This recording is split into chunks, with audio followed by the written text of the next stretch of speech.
दरम्यान या हल्ल्यामध्ये डहाणूच्या आशागड इथल्या रहिवासी निर्मलाबेन ठाकूर या मृत झाल्यात।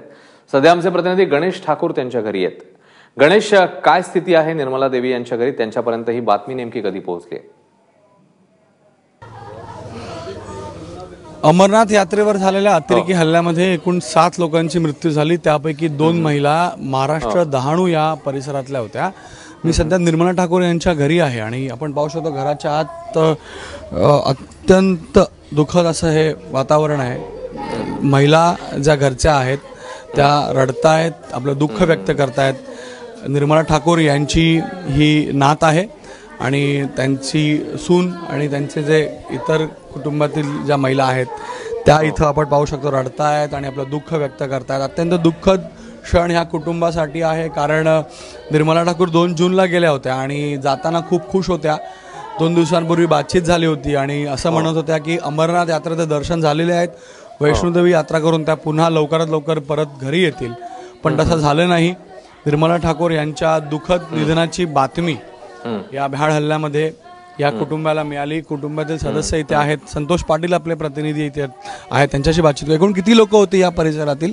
गणेश, आता आपल्याला कुटुंबियांकडून आणि काही शासनाकडून सुद्धा माहिती मिळते आहे की साधारणतः 15 लोक आहेत ती पालघर जिल्ह्यातून होती। याच्यात डहाणूमधले बहुतांश लोक आहेत।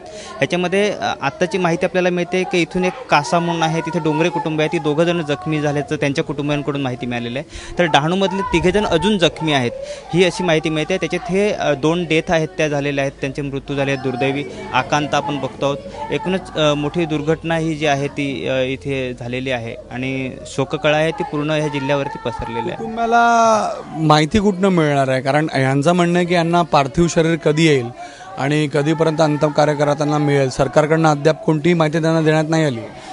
गणेश, आत्ताच आपलं जिल्हाधिकाऱ्यांशी बोलणं झालेलं आहे 2 मिनिटापूर्वी। जिल्हाधिकारी सांगतायत की आमची जी टीम आहे ती त्याच्याच कामात आहे, आम्ही सर्व माहिती तिथून गोळा करत आहोत आणि जी वेळ आहे ती आपल्याला कळवली जाणार आहे तिकडून। हे जिल्हाधिकाऱ्यांबरोबर आत्ताच आपलं बोलणं झालेलं आहे। कुटुंबातील जे सदस्य आहेत त्यांच्याशी बातचीत करू, त्यांचे नातेवाईक, त्यांचा मुलगा, त्यांचे पती इथे आहेत, त्यांच्याशी बातचीत करू, तर जाणून घेऊ की त्यांचं काय म्हणणं आहे। आणि अशा प्रकारे या हल्ल्यामध्ये, अतिरेकी हल्ल्यामध्ये निर्मला ठाकुर यांची मृत्यू झाली आहे। सर, ये 2 तारीख को गई थी, क्या बातचीत हुई? आप ही कुछ छोड़ने गए थे उन? हाँ साहब, गया था तो बोली मैं जा रही हूँ। मैं बोला जाओ। उसके बाद बहू और बेटा ये लोग बात करने लगा तो मैं साहब पीछे हट गया। मैं बोला ये लोग अपना बात कर रहे हैं, यही सब बात हुआ, ज़्यादा बात नहीं हुआ सर, जास्ती बात नहीं हुआ। बस यही बोली मैं जा रही हूँ। मैं बोला जाओ जाओ, दर्शन करके आओ। उसके बाद बहू और लड़के अपना बात करने लगे मम्मी से अपने। फिर गाड़ी निकल गई साहब, हम लोग घर पे चले आए। आखिरी बात कब हुई, क्या हुई? आखिरी बात साहब परसों हुई थी। परसों बात हुई उससे, मैं उसका हाल चाल पूछा, बोली ठीक है, तबीयत सब ठीक है, गाड़ी पंचर हो गई है तो हम लोग नीचे उतरे हैं, हम लोग आज निकल जाएंगे वैष्णो देवी।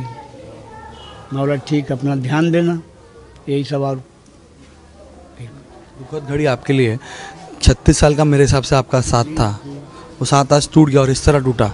कभी लगा था आपको कि इस तरह उनकी दुखद निधन की खबर आई?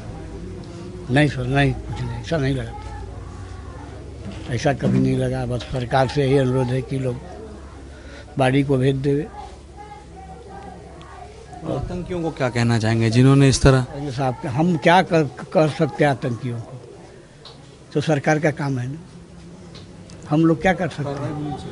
कार्रवाई सरकार करेगी, लगता है। हाँ करेगी।